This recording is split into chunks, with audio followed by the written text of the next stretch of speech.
Hello, this is Gina Versa from the Waffle Press Movie Podcast. We're doing another episode of TV Hangouts. We brought it back to talk about Black Mirror, one of my favorite shows of mine on Netflix. And I'm here joined by my good friend Frankie Espinoza, who I've known since high school and is a big Twilight Zone buff, so it seems appropriate to have you on here. Thank you for having me. Of course. How you doing, Frankie? Not too bad. Not too bad. It's another nice and steamy summer day in February, so can't complain. Mm-hmm. How about you, Gene? I'm doing pretty good. So Frankie, just jumping right into it. Let's do it. Yeah. How did you discover Black Mirror? Honestly? Yeah. I was looking for something to fall asleep to. Okay. Believe it was around the time Netflix released it? Mm-hmm. Or started carrying it and streaming it. And I was like, why not? Read the synopsis on it. So it was like 2015? Around there, yeah. Okay. If that's the year that they started streaming it, then yeah, that's it. Mm-hmm. And I read the synopsis. I was like, sure, let's just check it out. Something I can sleep to. And turns out I didn't fall asleep and watched it in one sitting. Yeah. So that just shows the caliber. Okay. if that covers it. Yeah, no, I think it does. So I did a season 4 podcast with my friend Emma, talking season 4, and just kind of talking about Twilight Zone because it gets a lot of comparison. What was your favorite Twilight Zone, Frankie? Favorite Twilight Zone episode? Favorite Twilight Zone episode. Wow. A year or so back, I did a top 31 Twilight Zone episodes on Instagram. I'm sure you remember that. Yes, I do. And that was in that moment, but still to this day, the After Hours hold up as probably one of my favorite ones. Okay, that's the one with the the dummies? Yeah, kind of. Okay. So the mannequins get 1 month to walk around amongst less people. Mm-hmm. And yeah, it was super intriguing. The entire episode, I had no clue where it was going until, of course, the grand reveal, but it was amazing. Mm-hmm. And then the second runner-up, I'm not going to do top 5 right now. This is the point. But no, for sure. The second one is Perchance to Dream. Oh, okay. That's where that guy has a weak heart. And he ends up having a heart attack. In a dream, yes. Yes. So that was some very strong episodes right there. Mm-hmm. Yeah, I'll say, I said this before, but mine was two Burgess Merediths. One you introduced me to, called To Serve Man. Or The Obsolete Man. Oh, The Obsolete Man. Yeah, The Obsolete Man. Brain fart. The Obsolete Man, which I never saw before that, and I just saw through you. It's a damn good episode. Yeah, no, it's a great episode. I love that one. And the other Burgess Meredith is Time Enough at Last, where you have the biggest FU ending ever. Yeah, the classic. He breaks his glasses. Yeah, it's a classic, man. Oh, yeah. So, those are my two favorite. And was it what makes Twilight Zone so iconic, so universal, would you say, Mr. Frankie? So universal? Yeah, for sure. Mm-hmm. It really touches on, number one, it's probably one of the better social commentaries out there. Mm-hmm. And even for its time. Yes. It's really, in my opinion, it can't be beat. Because it really shows, the way Rod Serling wrote, of course, alongside with a couple of Bradbury here and, Richard Matheson there. Mm-hmm.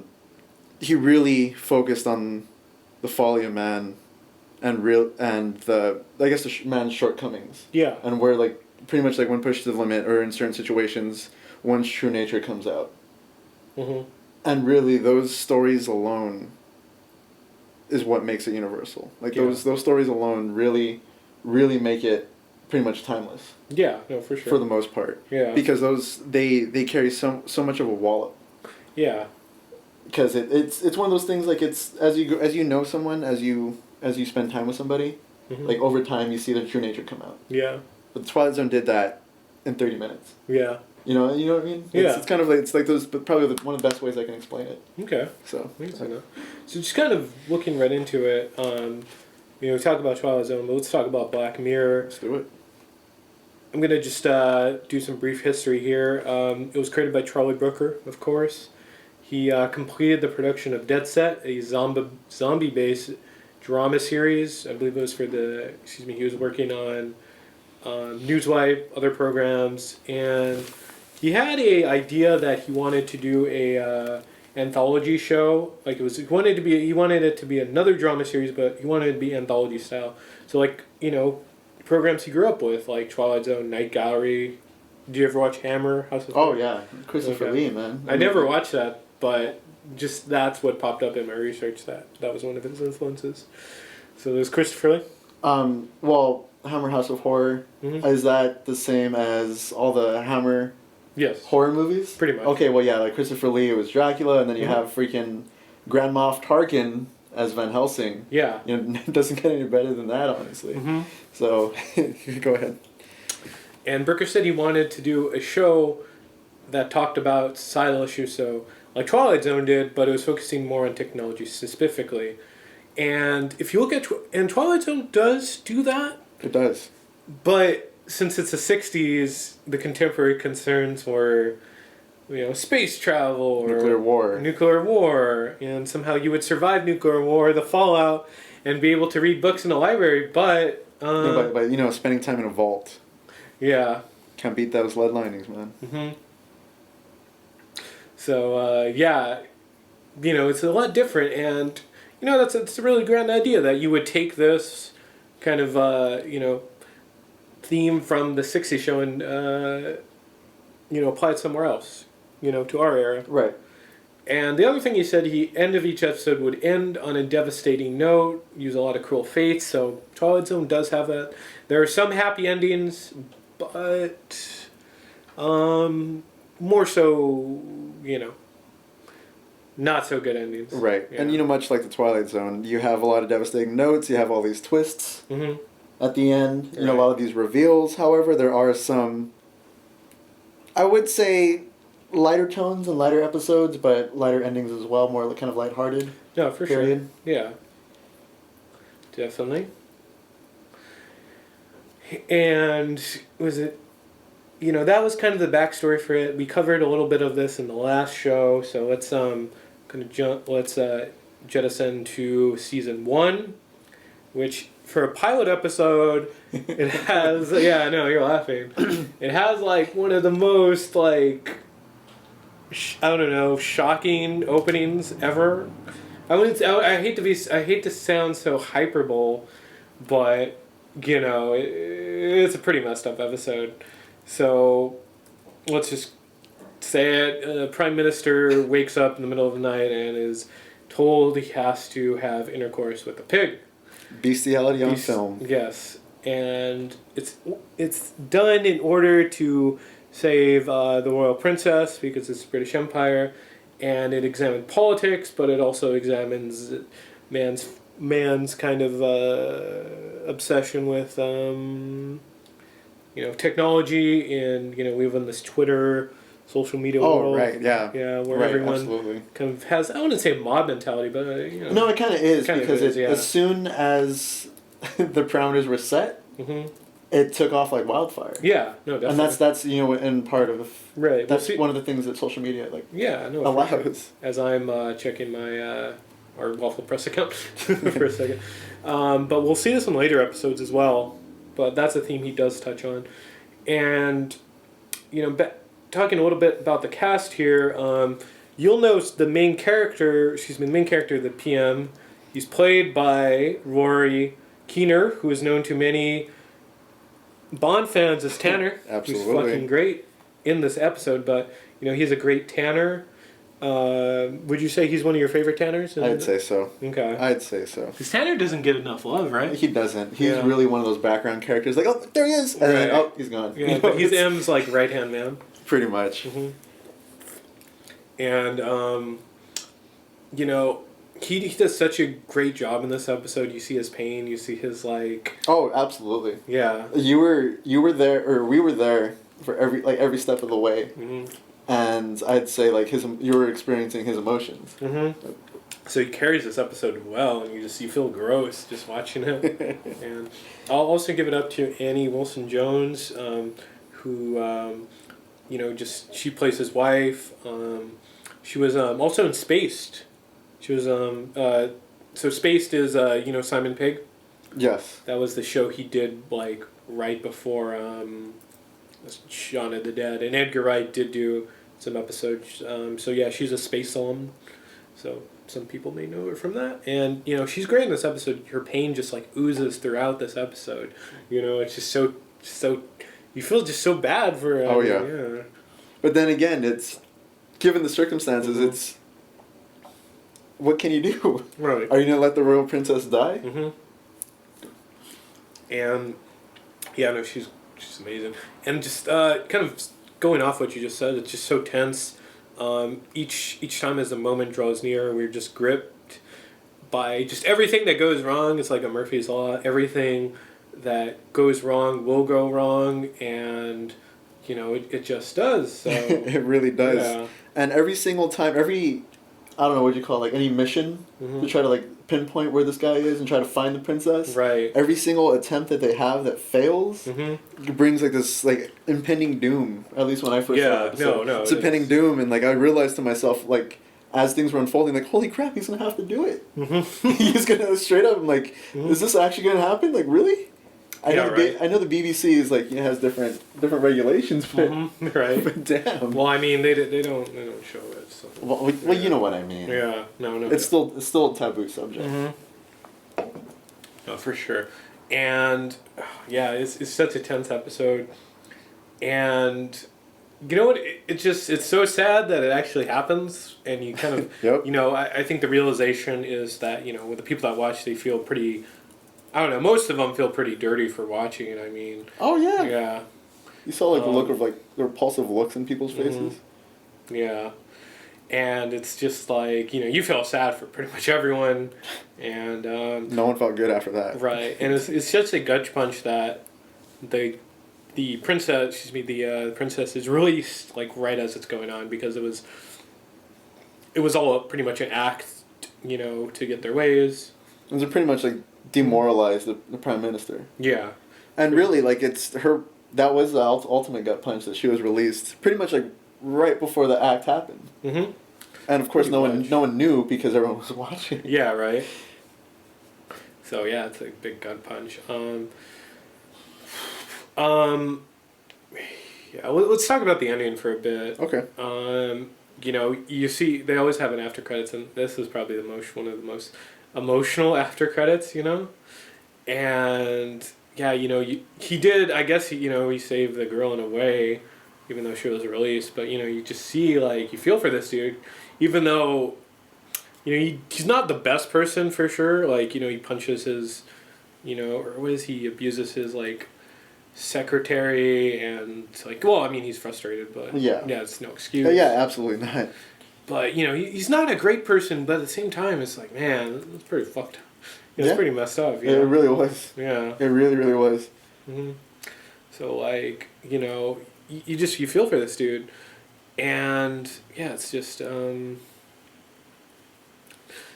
you see their marriage pretty much collapse. It's done. Yeah, it's done. It's pretty much, of course, this was way before, our current presidency, but... His wife pretty much does like the whole Melania, like, don't touch me as soon as like they're behind closed doors. Right. Yeah. It's so sad, and you can't blame the guy for going through with the act to save the princess. However, you can't blame the wife for feeling as she does. So it's no bueno, man. It's terrible. Charlie, I'll just add this. I hate to get into too much about the orange one, but Charlie Brooker did say he wanted to, if he got a chance to rewrite this with our current era, he would make it more outrageous, like the politician. I want to see that happen. Yeah, I want the best pig, or like that's what he would add to it, or just that's what Charlie Brooker said. So I'm just quoting him there, and. This episode, it really sets the tone for the series. It shows there are no boundaries for future social commentaries. The series would cover. Yeah, the series would cover, It shows how it kind of technology's power to distort the world. You know, all the gadgetry seems a little too familiar, and the voyeurism is a little bit too close to home for like you know some of the crazy stuff that has been going on in our world. You know. Right, and like it's kind of funny because this does set the tone for the series because really it shows that, like you said, there's gonna be no boundaries for all the future episodes. Yeah. And kind of like funny that you mentioned voyeurism because that comes up often in future episodes as well. Yeah, definitely, man. And that kind of adds like the icky factor to the show, but again, that's what makes it a great show. Yeah, no, definitely, for sure. And I'll just add it's an excellent commentary. Just kind of he more or less has been predicting the future. It's one of the best first episodes, so I'll give it that. Oh, absolutely. That's got me hooked. For sure. All right. Next episode is 15 Million Merits, and it has the first appearance of a song we'll get to know throughout the series, which is "Does Anyone Know What Love Is?" You know, that's a familiar song that plays throughout the series. I believe it comes back a few times, right? It does. Yes, it does. And famously, this episode has Daniel Kaluuya, I believe I'm pronouncing his name right, who starred in last year's Get Out, who's now nominated for an Academy Award for Best Actor. So, yeah, props to him. He really, portrayed that episode well.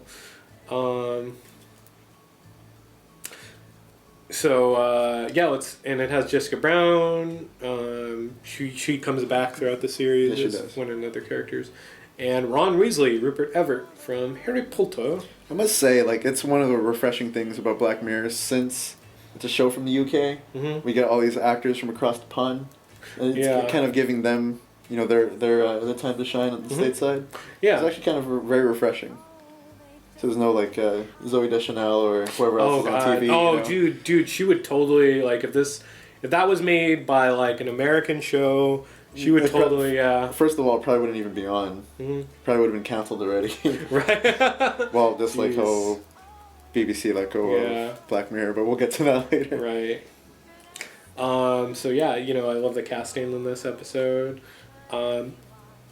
Because we had to read this book like in freshman year. Freshman year. It reminds you of like Brave New World, right? Yep, because you got the I guess the unhealthy.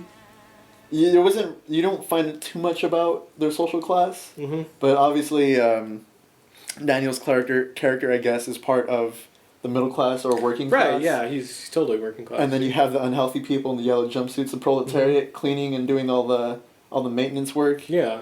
So yeah, absolutely very Brave New World. Yeah, no, I would also add there's another THX. It kind of reminded me of that. Oh yes, yep. A little bit THX. I mean, just on kind of it's in an underground world in general. And it's also we could also draw parallels to X Factor and American Idol. Oh yeah.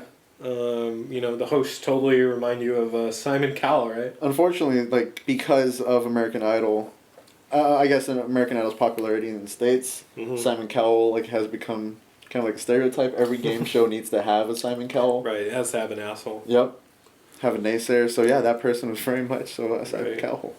And I like this episode. It's certainly not my favorite. Is it your favorite? It's all right.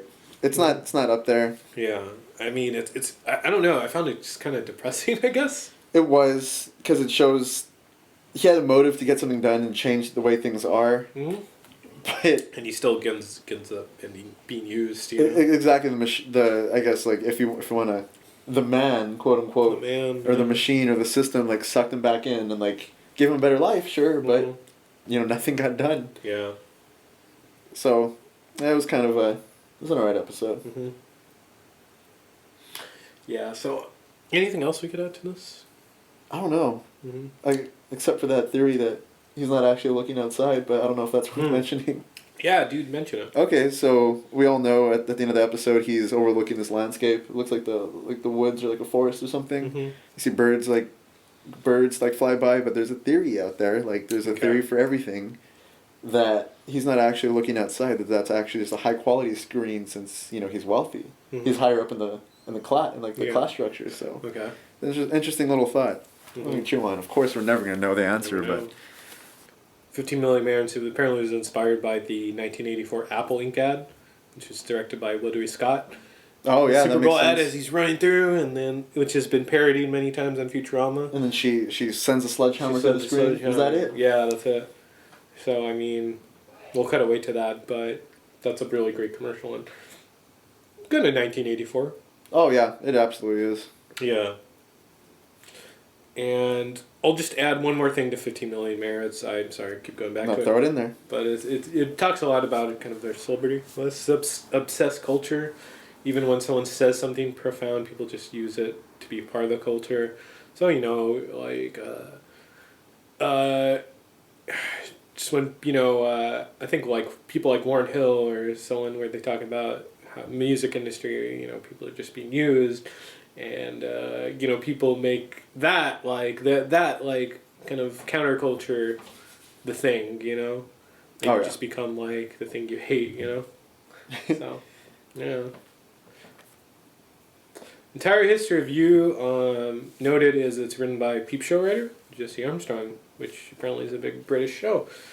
So, Entire History of You is written by the Peep Show writer Jesse Armstrong. And I'll say this episode seems to be in continuity with the rest of the series. It's more tangent than the rest of Black Mirror.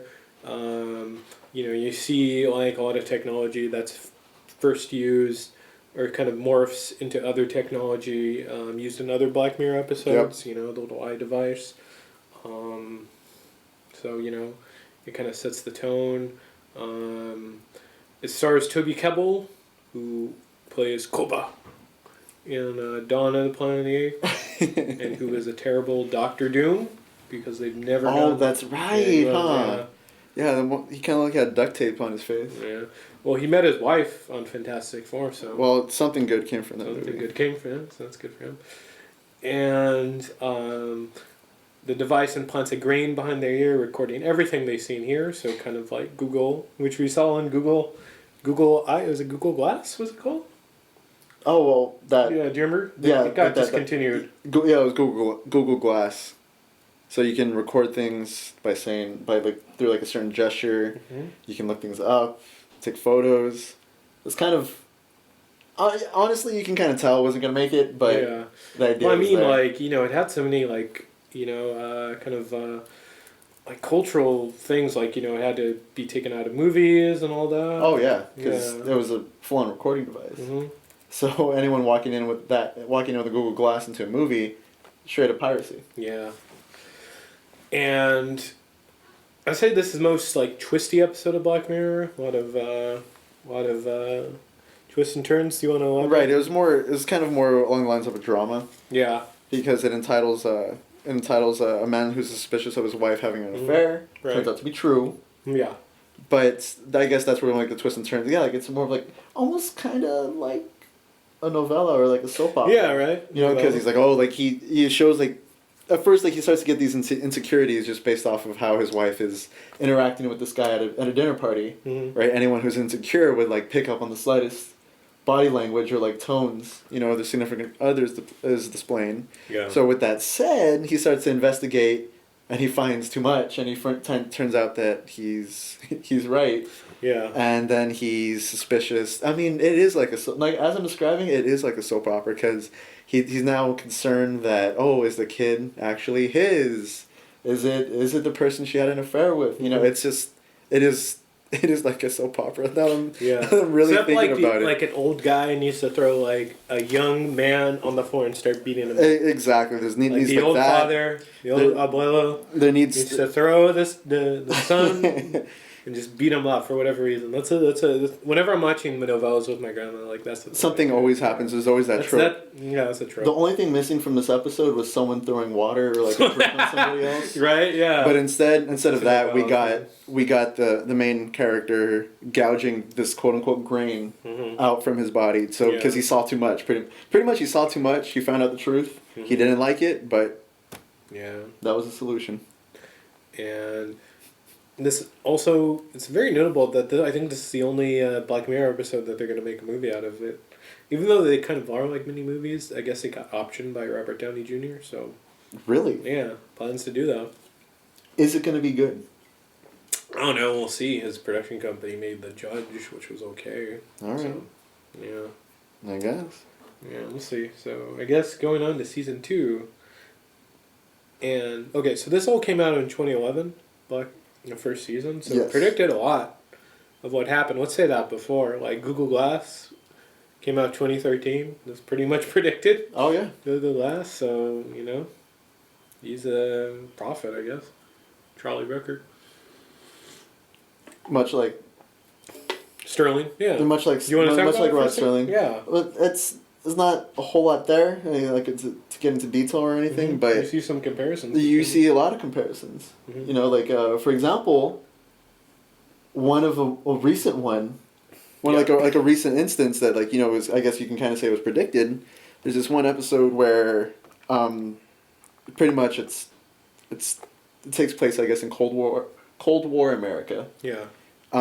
There's a threat of a launch incoming. Mm-hmm. And only one family on the block has a bomb shelter. Right. And everyone's pulling... I know what you're going to say. And everyone is, clawing away at the door, begging for them to let him in, but he knows there's only enough supplies for him and his family. Mm-hmm. And then all the neighbors tear down the door and pretty much force their way in, only for there to be, over the radio, saying this was just a test. Yeah. Now, the similarities with that in terms of today and in terms of, Rod Serling calling it, the Hawaii scare. Yeah. But then again, that wasn't... Even though it was a test, it still was translated as there was an actual missile incoming. Yeah, like the guy... Well, actually, the guy, accidentally... pressed something like a button and scared the shit out of, a whole nation. Oh, right. Yeah. Right. And that's kind of probably one of the absolutely more recent examples of Rod Serling predicting something. Mm-hmm. I mean, yeah, but then again, all that goes on the lines of human error. Yeah. And that episode, I guess it's human error, I guess it's people overreacting, but then again in Cold War America, if you hear there's a missile incoming, of course you're gonna panic. You gotta take care of business, but you're not gonna even think wait, is this a test? Mm-hmm. And especially in our For political climate, Right. Yeah. All right. So season 2, the first episode is Be Right Back. BRB.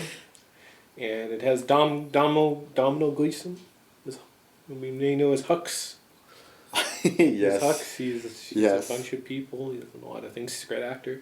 And Haley Atwell, Agent Carter herself. Mm. Yeah. So it has a really great cast. And I think this was one of the first ones I watched. I think I might have skipped ahead from season 1 to season 2 and watched this one. And it's really just creepy as hell. Kind of, it's more or less a ghost story, would you say? It's straight up a ghost story. It's kind of uncanny. Mm-hmm. It's like an AI ghost story, if you want to put it like that. Oh, for sure. And kind of reminds me of ghost profiles, when people die and their Facebook or Twitter is still there, Yeah, it's kind of creepy. But literally, it's kind of like that. They're still there. Yeah. Yeah. When I was still on Facebook, one of my grade school friends is no longer here with us, and his profile's still there. It's kind of weird. Yeah. Not gonna lie. Oh, definitely.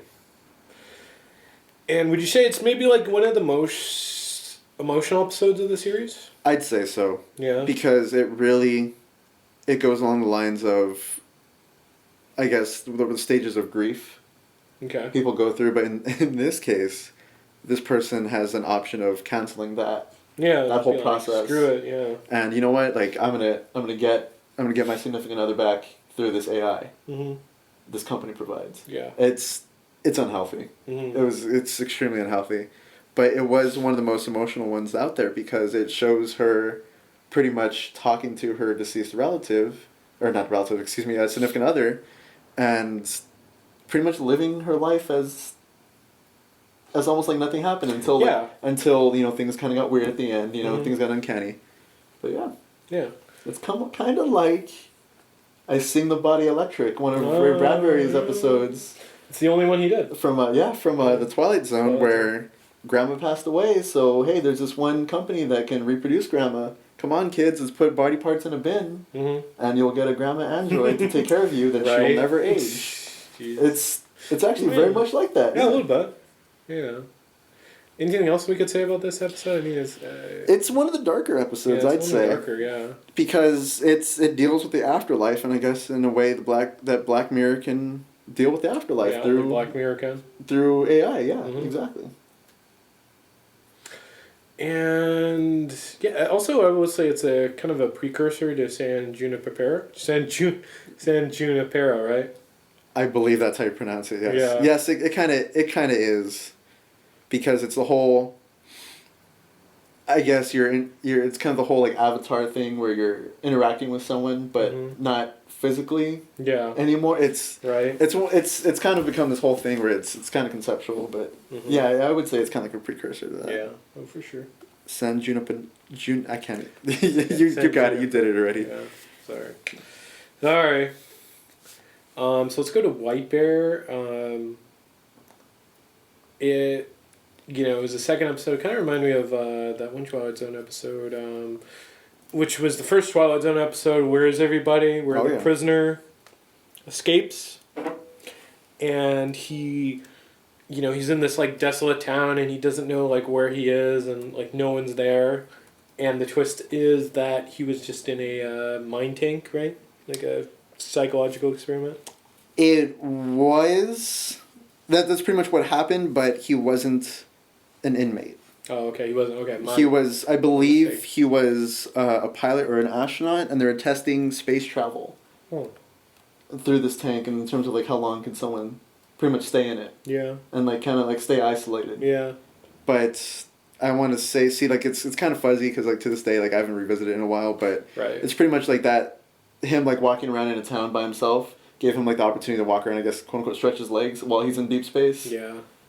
Yeah, because I remember at the end of the episode, he's laying the stretcher and he's talking to the moon, saying like, "You stay right where you are." Mm-hmm. So go ahead. Jeez. Lenara Creech Stars. I don't know how to pronounce that. I butchered your name. My apologies. And the twist. She's like going through this town. Frankie, how does the episode go?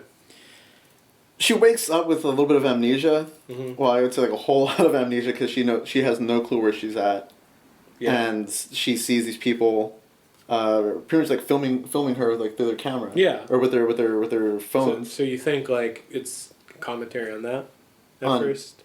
Oh right, yeah. Through their phones. Yeah, exactly, something like that, and I believe they have like masks on or something. Yeah. And it's super bizarre because she tries to interact with them and they say nothing to her. Absolutely nothing to, like, they're not even acknowledged. In a way, they're not even, like, they're not interacting with her, like, of course, but they're still acknowledging her existence by filming her. Mm-hmm.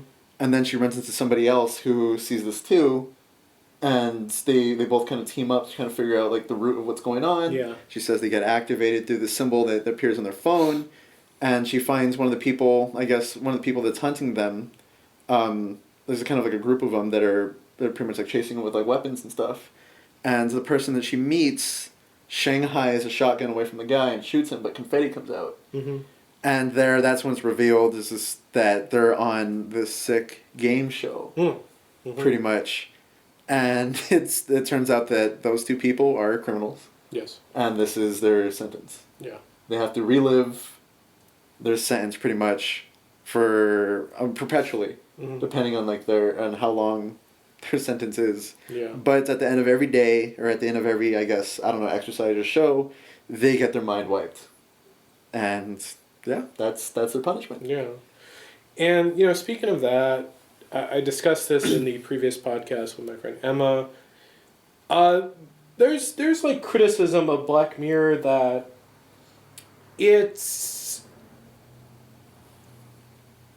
very, I don't know how to put this, eye for an eye justice, that its sense of punishment, it's not its punishment, its mortality, Black Mirror's mortality is not like Twilight Zone, it's more like Old Testament, I guess, and how it views the world. And that's kind of been a criticism, I guess, for the show, is what I read. To me, I think some of the punishment for it's evil characters fit for the episode to episode, but I do see like altogether like overviewing this, it gets a little too. I don't know. It gets a little too dark, I would say, in its punish. I don't know, in its punishments, maybe. What are your thoughts on this? Because Twilight Zone, people do get their comeuppance. But it's more like a lesson. It's more of a lesson, like, it's stuff like, this greedy old man, and he plays the devil in pool, or excuse me, what's the episode where it's like, take me, I'm old, and then he sacrifices himself for the girl? Oh, that's the one with Ed Wynn, the voice of Mad Hatter, and he's a salesman, and this girl's very sick. Yeah. But that episode, it's like someone that was like, kind of crooked, but he becomes a better person. Or,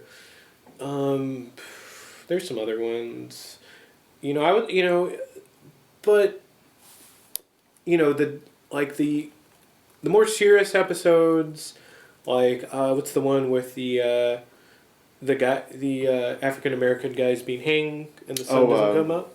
I Am the Night, Call Me Black. I Am the Night, Call Me Black. Something like that. Like, when it gets more serious and it talks about like more injustice in the world, it still has like a moral message, I guess. It still has like a kind of moral to its story.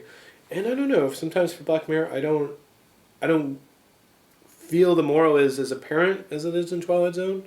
Like, it's less positive for sure, but if you just see like, okay, this guy's evil and evil things happen, I don't know what you're supposed to learn from that, I guess. I really think I see what you're saying. Yeah.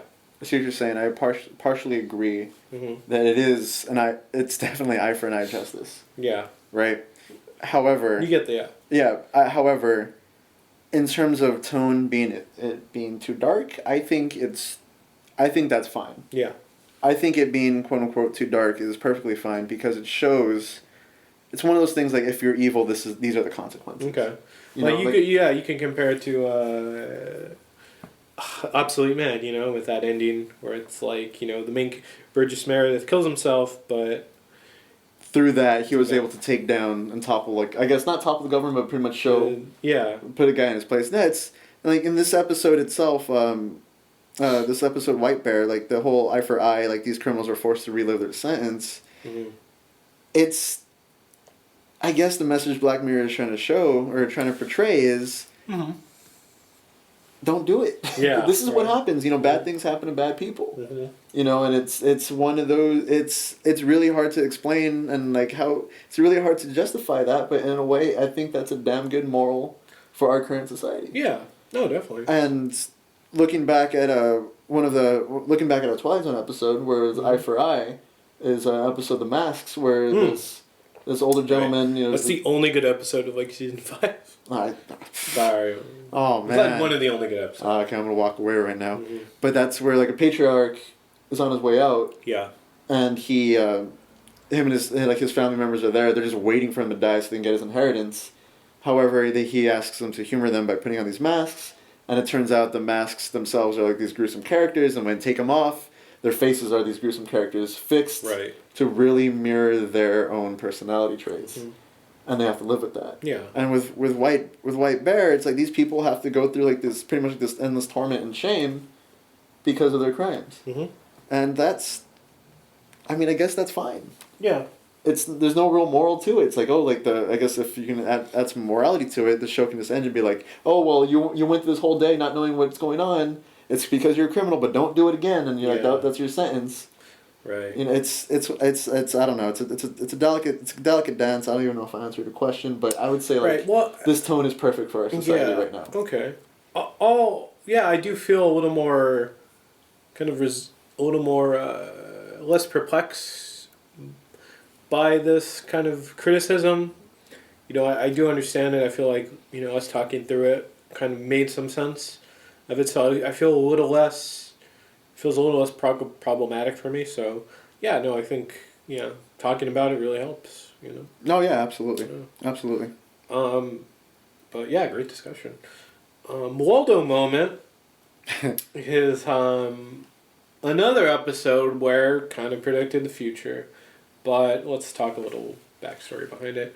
It has Daniel Rigby, who you may know of the voice of the narrator on the Teletubbies. Good night, Tinky Winky. Good night, Tinky Winky. Yeah, he had less of a Cockney accent. But, yeah, sorry. And they said, I believe Charles Brooker said that Waldo's look is inspired by the Gorillaz. Okay. So I guess like the graphic art for that band. And when he was writing this, he said British politician Boris Johnson was very present in his thoughts. And he, more or less is the inspiration of Waldo the bear. And yeah. He is the British-looking version of Donald Trump. If you, wow, that I'm showing you a photo right now. That like even the slightly better too. hair, yeah. Even the posture, that's kind of haunting. Mm-hmm. And Ollie G was also an inspiration, I can but see that. for Ollie G, it's kind of he's more used to he's more the Waldo we see at the beginning, where he's kind of trying to take the piss out of people to get people to understand through satire kind of what's wrong with society. Right. So, a little fun fact about Waldo. Mm-hmm. The name is actually the name of the equipment used in puppetry. Oh, really? So we all know that hand puppets are operated by a hand. However, when it comes to motion tracking like Waldo, it's still used. The performer still uses their hand, but the apparatus itself that he puts his hand in to operate the mouth, to motion track the mouth, I guess, is called a Waldo. And Jim Henson uses it and all that, all these other puppetry stuff. A little fun fact. The more you know. I guess so. So what are your thoughts on Waldo? The episode is, one of the darker episodes. Talk about taking a turn, man. Right. I mean, if you look at Brexit, our current election, I feel Charles Booker was trying to warn us a lot of this, in our society. I'd say so, and really, I hope our society isn't gonna end up like it did in the Waldo moment. Yeah. Where it's this whole like police state kind of. Well, we have a military parade. Kind of 1984. Yeah. This can get real political real fast, Gene. But. Right. Well, I mean, it's a very political episode. No, it is, and it really shows. It really shows, I guess. Again, this is another commentary on our society, which Black Mirror pretty much predicted this, that we're going to allow a TV personality to enter office, and it's really, I don't know if it's because of familiarity or what he was saying. Right. I'm going to go and say it's familiarity. They know who this person is. They see him on TV, but that doesn't correlate with his, I don't know, how can I put this, with his fit for office. Yeah, basically. For his competency. Competency, yeah. It really encapsulated kind of what was going to happen. Waldo is, he's unqualified. He's a cartoon character, and kind of like the person in charge right now is pretty much a cartoon character. If the listeners can be in this room right now, we're fidgeting. We're getting very worked up just by thinking about it. Yeah. It's a little visual aid. Yeah. But, it has a great point that, we should elect people that are qualified, that actually give a shit. They're competent, yeah. But, have you seen this episode recently? I mean, have you I haven't. I'm going to tell you right now, everything. Because I have trouble. I mean, I remember this episode really clearly, so I didn't revisit it for the purpose of this podcast. Mm-hmm. But I don't know. I would say I would have trouble watching it again, to be honest with you. Because it's gonna be a replay. Yeah. Of the election. Yeah. No. Of course. It's definitely gonna be a replay, and honestly, I don't think any of us want to revisit that. No, definitely not. But yeah, I would feel out of all the episodes, because I made a point to talk, asking people, since it feels like our reality in a way it's in its own Black Mirror episode. Yeah, episode. Absolutely. Is it different watching some of the episodes now? And for the most part, no. For most episodes, some of them are kind of better realities. 100%. Yeah, yeah. 100%. But this episode, it's like, man, it's a bit tough to watch, dude. It's painful. Yeah. It's really painful just because it's so frustrating because it actually happened. Mm-hmm. I think that's the thing. Yeah. Anything else we could say? Let's move on. please let's move on. This is Okay. getting painful. Yeah. So the Christmas special, it aired in 2014, about a year. This is the last episode to air on, I believe it's back when they were airing on Channel 4. It got on Netflix about 2015. Yes. Yeah, around, the Christmas time for that. And, it was kind of its last episode. It's the only television special of the series. Okay. It's not the last episode to be centered on Christmas, which we saw on Channel 4. But in this episode, it has your favorite actor, Don Draper. I don't know about favorite actor, but... you love Don Draper. Well, yes, but that's a character. But Don Draper is a very inspiring person. Yeah. Very, very inspiring person. Okay. But yeah, I get... You know what? Fine, yeah. One of my favorite actors then. Yeah. If John Hamm... Well, you know what? Every time I see John Hamm, I can't think of Don Draper, so... Mm-hmm. There you go. So I guess they're synonymous now. Mm-hmm. They're the same person. But yeah, go ahead. Right. It has many of the precursors to some of the technology that we see in later episodes, like in Playtest, the augmented reality. You see the blocking technology, which is used in season 4. An Archangel. Right. And then you see, I guess, kind of like the visual recording that we see, the history of you. Yeah. Or whatever the episode's name is, with the whole grain implant. In this case, it's a cookie. Yeah. Go ahead. So it has a lot of Easter eggs. But let's talk about what was your favorite segment, I guess. What's up? I'd have to say John Hamm's performance. John Hamm, okay. Because again, like I said, he's Don Draper, so whenever you see him on screen, it's pretty much Don Draper, and it's hard to not relate. But that aside, I liked the whole fact that this episode almost kind of tied other episodes together. Yeah. By showing that, hey, this is the same universe. Yeah, it has some callbacks. This is the same reality, not so much, they're not as blatant, but like you were mentioning in terms of technology. Mm-hmm. It just kind of like tied things together in like in a bow. Yeah. I don't know if this was like the series finale, it would be, kind of was for its BBC run. Right. You could see clips of like Waldo's in it. 15 million parents girl. The pregnancy test is the same one in BRB. The ticker, I guess that's called a ticker. The thing that's the trails on the bottom of the screen. Yeah, that's a ticker. It mentions the events, the Prime Minister of National Anthem. So and we also hear. Anyone who knows what love is again?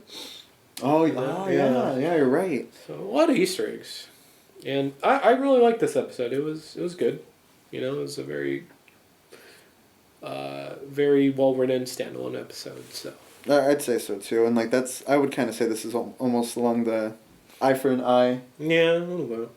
Because it's kind of drastic, consequences for my poor man John Hamm.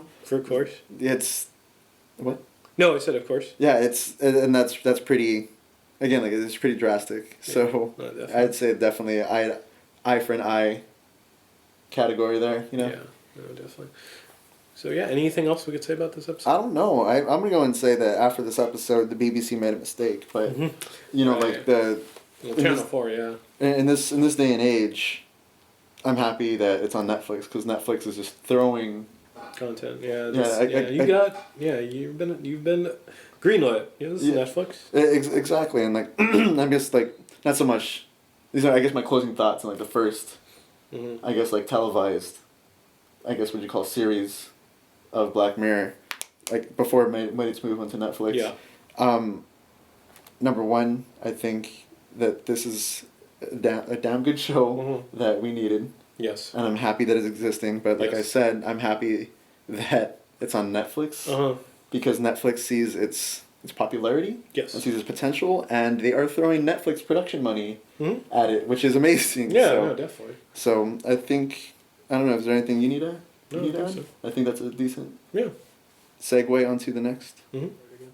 So season 3, it was streaming on Netflix, I believe, Mm-hmm. at least by June, because that's when I started watching it in 2015.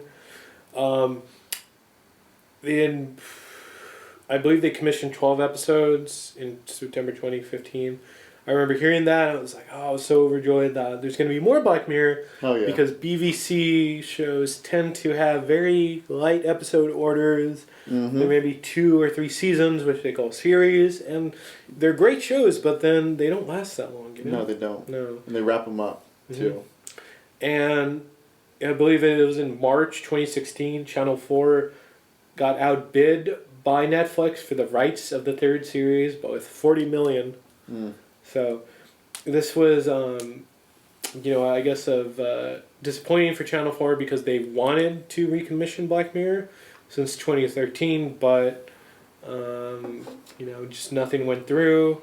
They tried to reach a settlement, and, it just wasn't working. So it marked the first time that an online streaming service had gained the rights to a show from original network that was to renew it. So kind of historic. Yeah, I'd say so. Yeah. But significant. Yeah. He wanted Charlie Brooker when he started this season. He kind of wanted to create like a new sense of darkness, horror, make it have more horror elements, which we could see in playtests. We could see in like Man vs. Fire. So, he wanted to make them more conventional stories on romance, police procedures, making it maybe more digestible for us Americans. But, he just wanted to try something new with this new format, so good on him. So, first episode was Nosedive, which I think is one of my favorites from the season. Okay. It's directed by Joe Wright, who directed Pan, which I don't know if you've seen, is kind of whatever. But it had some good production design. He did The Darkest Hour, which is nominated, Anna Kareninoff, so he's a great director. And it has Bryce Dallas Howard, from Jurassic World. Yes. She's great in this episode. Yes, she is. She really carries it. And carries that whole uncanny, like, I'm happy all the time. I'm happy all the time, yeah. You know? I'm secretly pissed off and I want to kill you. Oh, yeah. Yeah, and she, does a great portrayal of this character.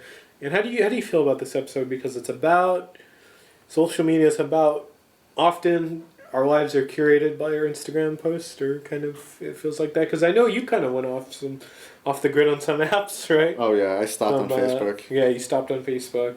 What's your take on this? I'm interested. So let's open this pit right up. This episode, yeah, Black Mirror is up until this point. Black Mirror has like some social commentaries.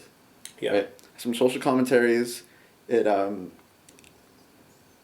I think the best way to put it is this episode Nosedive really kicks it into high gear. Mm-hmm. And really puts it right up there out on the table so we can all see it. Yeah.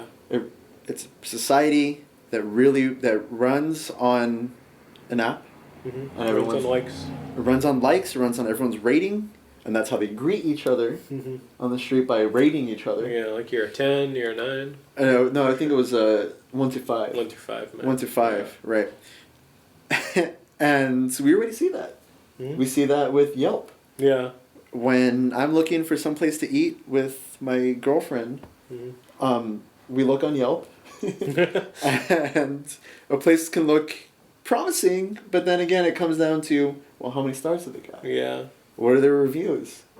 Of course, with these reviews, you see people like, oh, well, someone looked at me funny, so 1 star.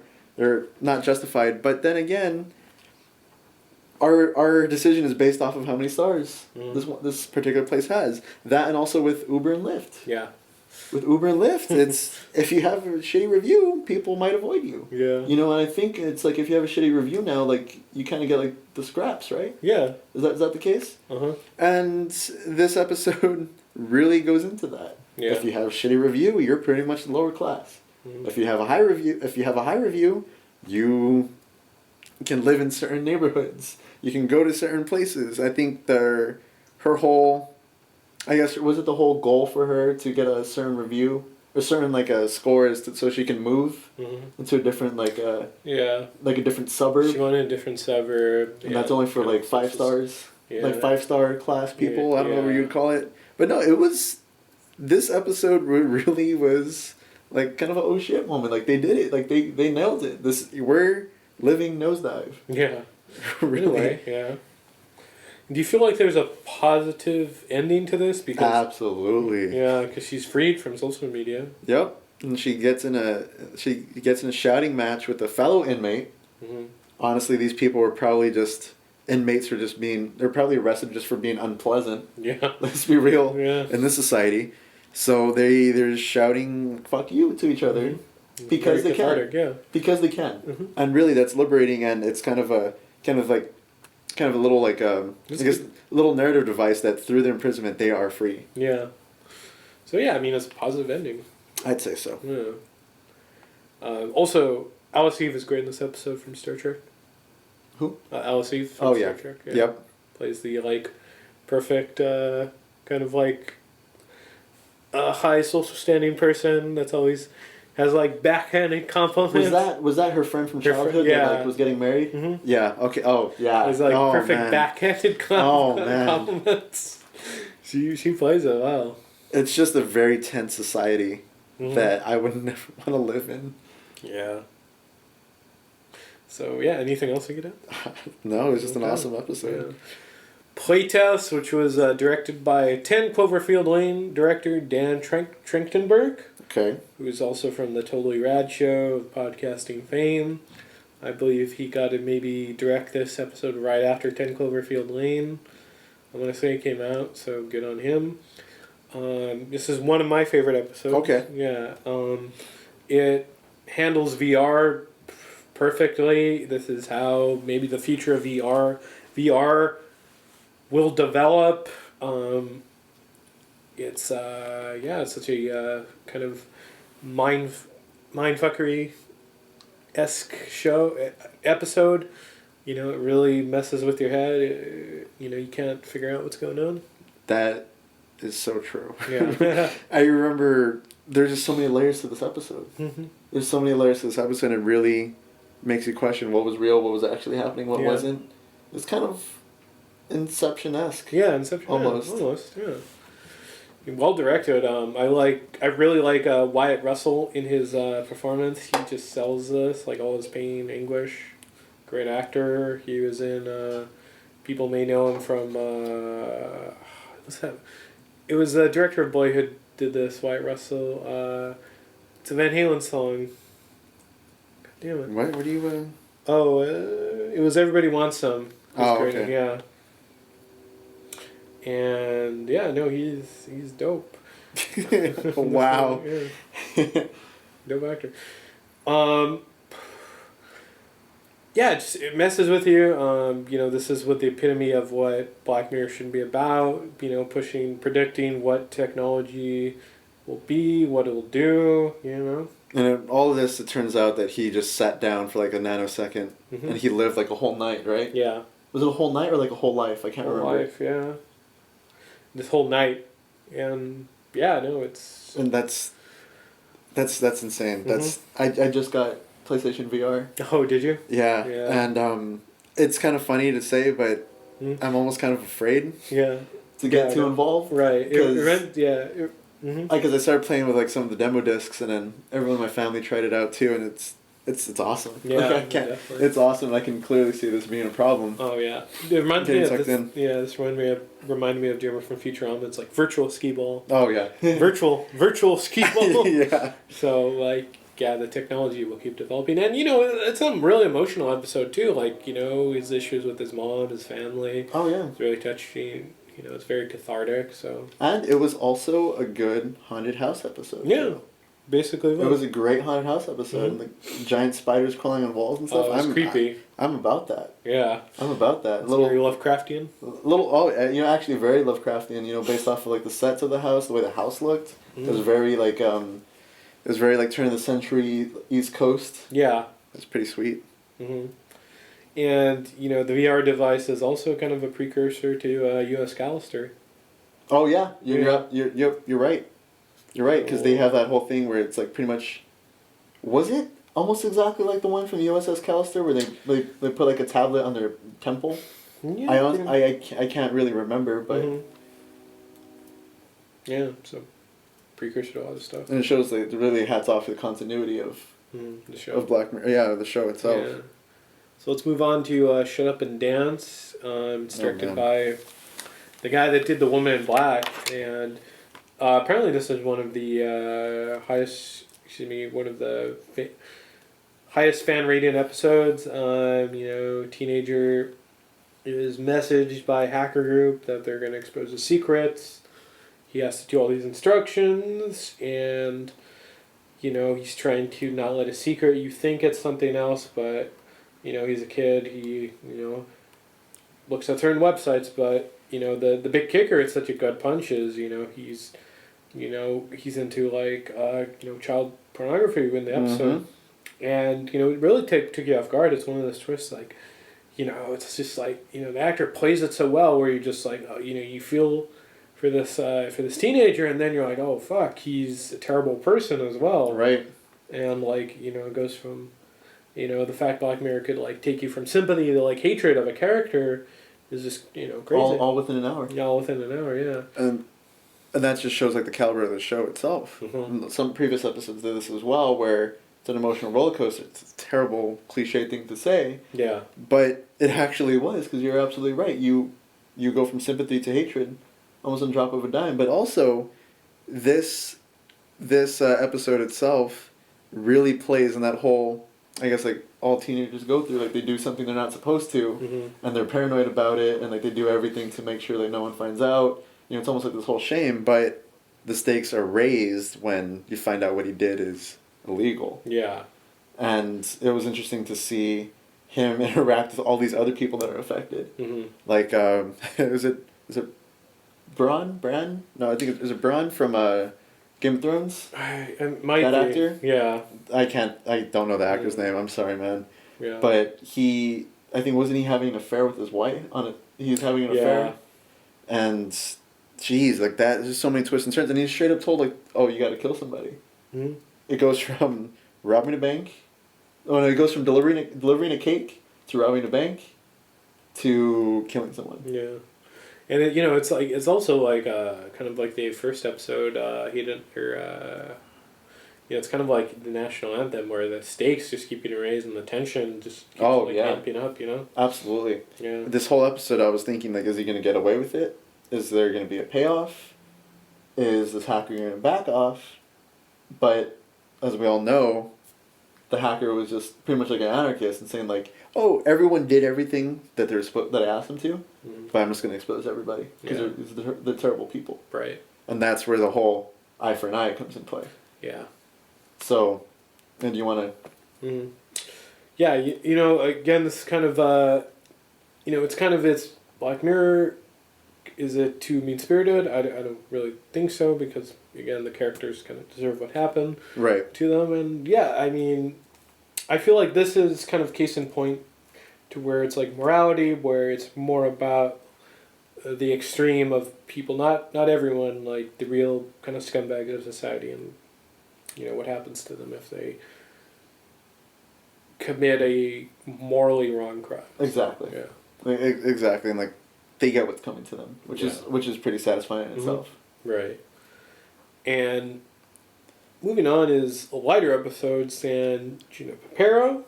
There it is. Junipero. We got it. Yeah. Junipero. Yeah. And this is the episode that won the series a Golden Globe. It is one of the most critically acclaimed episodes, won a shit ton of awards.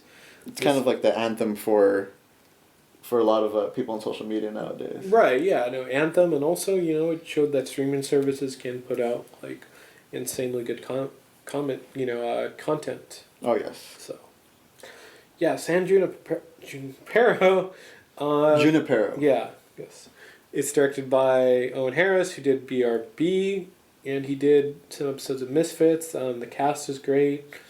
It's really unexpected because you think it's like this '80s throwback, and then it's not. It's this virtual world, which many people live and experience on like Second Life, which you could see maybe in like a Ready Player One, stuff like that. This simulated reality.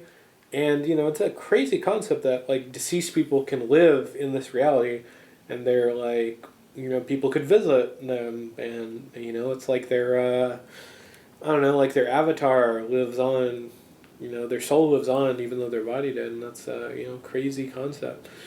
And, it's emotional, the fact that, two main characters, they get to live with each other and spend the rest of their existence with each other is a very touching sentiment. But why do you think this is like considered one of the best episodes? I think because it's honestly probably because it's lighthearted nature. Mm-hmm. It's a romantic story. Right, and I want to say that's kind of like the low hanging fruit. Just like how Hang the DJ is probably one of the more popular ones. Yeah, it's a universal episode. Yeah, like anyone could relate. I wouldn't say low fruit. I would just say like it's a universal. Okay, thing, that's a better way of putting it. It's relatable. Yeah, because anyone's been in love or felt something for someone else. Yeah. No, like I think that's one of the cases, and honestly, it's beautifully told. Yeah, it's beautifully told. But what's also pretty interesting to see is that it uses or hints at the same technology.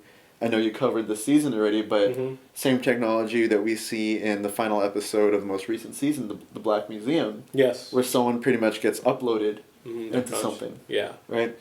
And when I first saw this episode, I had no damn clue what the hell was going on, because at first this person was in the 80s. Yeah. And then they were like in the 90s. And then they jump back to, I believe, like the 70s or something. Yeah. There's decades. You're trying to figure it out. Yeah, they're decade jumping, and I'm like, so they're time travel. I'm like, I immediately thought they're probably like traveling through time. I'm like, okay, so like Black Mirror upped the game. But when you find out that it's pretty much this program where people can spend time in, like like a Second Life, like you said, it was interesting to say the least. Because it's really it's literally a second life for senior citizens. Yeah.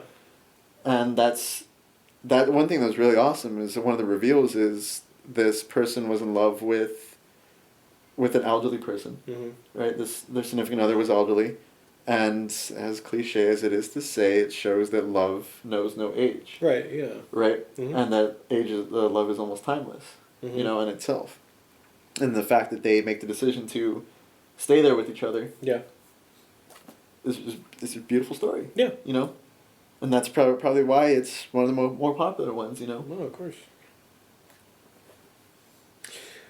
And also, I would say, because again, you talked about online and online culture kind of, I've met people through, like, stuff like Twitter or, like through film Twitter, met, like, interesting people all around the world. And it also shows kind of, people kind of look down on, I guess, social interaction on, like, through social media or Twitter, Facebook, what have you. But in a way, like, when you're commenting, when you're, like, meeting someone through online platforms, you're meeting them, like, on a very even platform, but it's also, but it's also kind of like you're meeting someone's soul in a way. And I felt like this episode kind of really made me think that. You're right. Yeah. I'd agree, because through this program, which I think the program was called San Junipero itself. Yes. I think through that program, people were allowed to be themselves, because really they weren't necessarily themselves. I don't know how to explain it. It's like they weren't bogged down by societal expectations in this program. So they were allowed to, like, let loose, dance and party, and that's where, like, again, that's where human nature was allowed to, like, flourish. Yeah. And then through that, two people fell in love with each other's human nature. Yeah. So yeah, no, it really deserves its title of the best episode of Black Mirror. Yeah. Yeah. Moving on, Man Against Fire. It's directed by Owen Harris. He did some Black Car. Excuse me. Did some. He did. Excuse me. Excuse me. It's directed by Jason. You got it. Yeah. You got it. And he did some House of Cards episodes. R.I.P. Yeah, R.I.P. And I don't know. I don't really care for Man Against Fire too much. I don't know. I found it very cliche. It was very like one note in its twist. I don't know. It just didn't really impress me that much. I mean, it's talking a lot about the psychological aspects of war and it has on you, but I don't know. Just something about this episode just didn't do it for me. What are your thoughts? I wouldn't say it didn't do anything for me, but I was able to call it. Yeah. As soon as the episode not started. It reminded me of Oblivion. Do you remember that Tom Cruise movie? Oh God, I didn't even see that movie. Oh, you don't? No, it was by the Tron Legacy director. But it's pretty. That was pretty much like this whole enemy was made up, right? Yeah. Okay, yeah. So I figured it out maybe a couple minutes in. So like, these roaches are actually it's very people. obvious, yeah. Right. It was that. Okay, no, that was low hanging fruit. Okay. I would say that. All right. I would say that because it was just blatantly obvious. Yeah. I want to say it was also something that we've seen before. I can't put my finger on where we've seen something. Oblivion. Okay, well okay, so there you go, Oblivion. Yeah. I Am Legend. Oh, okay, there you go. Yeah. The book, not the. Yes. Oh, yeah. There. Speaking of Twilight Zone, Richard Matheson. Hearts and Minds, Outer Limits. Yeah, I mean, so again, this is pretty. This is a very tired concept. It is a tired trope. However, I think the only merit for this episode is the technology that they use. Mm-hmm. They have the whole mass interface. Yeah. And that pretty much inhibits or tweaks what they actually see, and that kind of ties into previous episodes. The whole visual technology. Even interesting use of technology. I will say that. Yeah, going into playtests. When the guy first starts testing this VR thing, he sees things that aren't actually there. Mm-hmm. So there you go, and Men Against Fire, he sees normal people as these mutants or otherworldly beings almost. And then that gives him it allows him to kill him. Yeah. What was nice about this episode, I guess, is one of the final shots is when he goes home. And it's you see the whole soldier's welcome. You see the welcome home banner on the house. It's a clean green grass lawn. It's it's a beautiful tree. But then when it cuts to reality, you see it's a slum. Mm. It's kind of almost a dilapidated shack almost. Yeah. That was kind of yeah. I mean, it just shows how far this whole mass, the mass technology or interface thing, whatever the hell they call it, goes. That's how much it distorts the reality. And I guess that's one of the only benefits from this episode. I like the last shot. I will say that. Yeah. All right. Let's go to the last episode. Heated in the Nation. Oh, yeah. So, I felt this was... Because it clocks in at almost 89 minutes, so it has the time length to be a feature, so it pretty much is. And you know what? I feel like this is a very oddly placed episode. It took me forever to finish this episode. I had to go back, multiple times. I couldn't, watch it all the way through for whatever reason. U.S. Callister is also long, but, at the beginning episode, I felt I wish this was the first episode because, when you stream it at midnight, the launch, you have, a viewing party, you have to watch the first episode. So I wish they did that with this. But I don't dislike this episode just on that. I don't dislike it. It's just, it was a little too similar to, the first episode, National Anthem, where it has similar themes. It seems like it's kind of talking about the same stuff, this mob mentality. I kind of saw it similar to Shut Up and Dance. Yeah, it was almost saying the same thing. Again, it has a great cast. Benedict Wong is great. He's in The Martian. He's in Doctor Strange, playing Wong. Everyone else is great in this episode. It's just, I don't know, something about it. It was very long-winded. I mean, it wasn't perfect, but, it did have a lot to say that was important to say, but... And it has Callie McDonald, who's Miss Schroeder in Boardwalk Empire. Oh yeah. Okay. Yeah, I'm sorry. I had Recognized to her. throw that No, in no, there. it's cool. So what are your thoughts on this one? It was I totally see you. This was an episode where I asked myself, where is this going? Yeah. But not in a good way. No, yeah, you're like not in a good way by any means. Yeah. I wouldn't say I checked out, but it was losing me. Yeah, a little bit. It was losing me. However, I do like, again, back to the technology. I do like the whole use of, I think the ADIs, like the synthetic bees, pretty much. Yeah, I like that. Because that's cool. that's pretty cool, and honestly, that's something we might have to look into in our near future. Right, drones and Drones, yeah, but like also like the collapse of the bees. Yeah. Because once they're gone, we're gone. Oh right, that's right. And that's what they did in this episode. That's where those came from to really counter like the whole, kind of like compensate for the lack of bees and like in the environment. But really, it took a while to get nowhere. Yeah. Almost. And like the whole reveal is that everyone that shared that hashtag died as well. But and that kind of shows, like, going to the mob mentality, the people in the mob sometimes aren't any better than the people that they're chasing after. And it's like the whole, like, looking at, if we talk horror, looking at the classic Frankenstein movie, or even like the Frankenstein the novel, it's the people in the mob aren't any better than the wretch himself. Yeah. Or themselves. Yeah, and, Charlie Brooker, he says he is kind of asking this kind of mob mentality through like social media, Twitter. He doesn't know the answer if it's like, this is the, dealing with people being accountable, it's his kind of examination of it. So it's, it feels like, up until the ending, it doesn't really know what it's going to say. Exactly, and that's one thing. Honestly, the whole episode really kind of felt improvised, even though it's impossible for it to be improvised. It wasn't a live recording or anything. It wasn't on Fox. It wasn't a live rendition of anything we know, but it really kind of felt improvised because I didn't really know what the next step was going to be. Yeah. Honestly, the episode felt like it didn't know what it was either.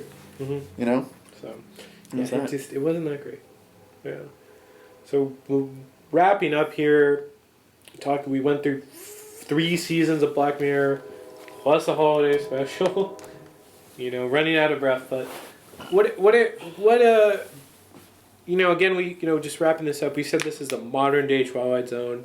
I do agree, nothing has come close to it. Not even revivals of Twilight Zone. Nope. Even though Forrest Whitaker, he's a good narrator. Yeah. Would you want Whitaker back for the Jordan Peele? No? No. I think he would be a good narrator. No. Okay. I had someone in mind, but... Right. Who do you have in mind? Let me see. Hold on. Sure. Go ahead, you can keep talking then. Why does this hit so close to home? Why does this connect with so many people, would you say?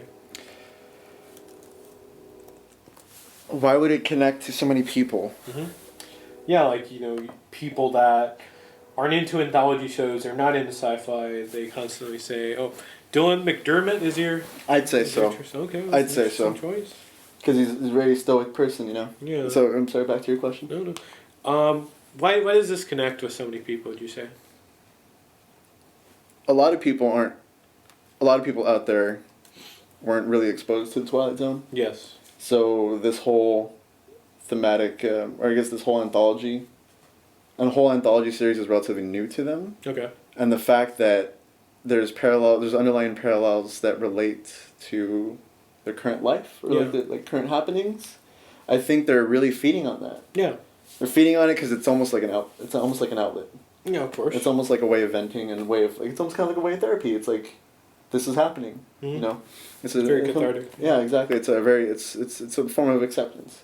So the fact that it's doing gangbusters, number one, I think a lot of that's attributed to Netflix. Yes. Because it seems like as soon as Netflix slaps an original title, it usually does well. Yeah. But I want to say it's also, even though there's Twilight Zone existed, it's also very fresh. It's new, and like I said with the national anthem, it really shows that this series itself has no boundaries on what to cover, no subjects taboo. That they're going to cover it, and there's going to be a commentary that needs to be there's something needs to be said about something about almost anything. Okay. And that sums up the feelings of it. Yeah, I think that's the case, and I don't know. I want to go and say it's just something different. Period. Mm-hmm. You know. Of course. And, Jordan Peele, he had great social commentary for Get Out, and he's been, named the showrunner for the new Twilight Zone revival. Mm-hmm. How do you feel? I have a lot of faith in him, but how do you feel he'll do, like, stacking up against, like, our modern day Twilight Zones like Black Mirror, stuff like Philip K. Dick's and Electric Sheep. Do you feel like a new Twilight Zone, just kind of off topic, can survive in the post Black Mirror world? I don't know. You don't know? I really don't know, because the way our society goes is, if and when there's a new Twilight Zone or Twilight Zone revival, yeah, there's gonna be one. Yeah. Everyone's gonna attack it by saying it's just like Black Mirror. Right. And that's what upsets me. Okay. That they don't have that context that Black Mirror pulls Right. from. Does that make sense? Okay. And as far as can he do it, I believe so. You believe so? I think Get Out he can. was Get Out felt like an episode of Twilight Zone. I really think he can, and he has enough momentum to be successful. Mm-hmm. Like he's up for an Academy Award, right? Yeah. Well, definitely And- for Best Director. Yeah. But I like to hold no expectations, Okay. because I don't really like to be Yeah, disappointed. I mean, maybe, like, Outer Limits and Twilight Zone coexisted at the same time in the right. 60s, So why not There's Black room Mirror for and the both. Twilight Zone revival? Yeah. So I think I'd say he There's room for both. Right? Yeah, absolutely. And I think I'd like to say he's up to snuff, but we'll just have to wait and see. Okay. We'll just have to wait and see. We'll wait and see. Frankie, where can people find you at social media? Twitter, Instagram? If you really want to follow me, Yeah. it's my handle's at Starscream_117. Mm-hmm. That's on Twitter. Okay. And what is my Instagram? My Instagram is ghost_of_spacekook. Do you want to tell them what the reference is? This is a Scooby-Doo villain that I really, really like. Mm-hmm. The only one that scared the crap out of me. The Space Kook? Space Kook's pretty much is a skeleton in a spacesuit. I remember that guy. He's creepy. Yeah. Yeah. I must say, you guys final thoughts? Yeah, final thoughts. You can find me on Twitter, Instagram, G9892. You could follow the Waffle Press on Twitter, subscribe on YouTube, like on Facebook, and subscribe on iTunes. Find something you like. If there's something you don't like anyway. So, final thoughts? Black Mirror is incredible. It's an incredible show. As a huge fan of the Twilight Zone, this is kind of like my quote-unquote fix. Mm-hmm. It's really providing me fresh content that the Twilight Zone provided to people as it was airing, like after 59. And it really pulls a lot of experience and a lot of context and a lot of almost like style and storytelling tropes from the Twilight Zone itself, but also from its name. Yeah. So the whole... Black Mirror is your phone. Exactly. So when you lock your phone, you look at your phone, you see yourself in the Black Mirror. And Twilight Zone's a commentary about man and their nature, and Black Mirror is about us. Yeah. And on that note, that really sums up, the social commentary on Black Mirror and Twilight Zone. So with that, we'll end the show. Thank you for listening. We've been professionally unprofessional. Thank you, guys. Thank you.